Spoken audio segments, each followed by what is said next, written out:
अक्षय catch घेईल का?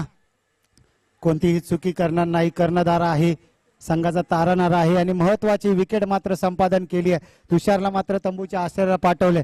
आता अरुण येईल का फलंदाजीला?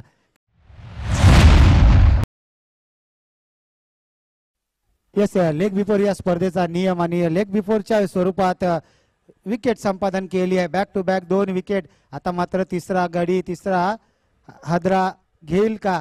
हॅट्रिक संधी घेईल का? निलेश नवीन फलंदाज मैदानाच्या आतमध्ये. आबा मात्र गोल्डन डकचा शिकार ठरलाय.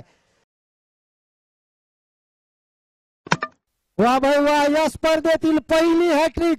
जोरदार टाळ्या होऊ द्या. गोलंदाज नाव आहे अक्षय. प्रयत्नांची पराकाष्ठ केली, प्रयत्नांना यश आलं. आज जर पाहिलं तर आपल्या संघासाठी लढला भिडला आणि काय सूर्य कशी गोलंदाजी केली.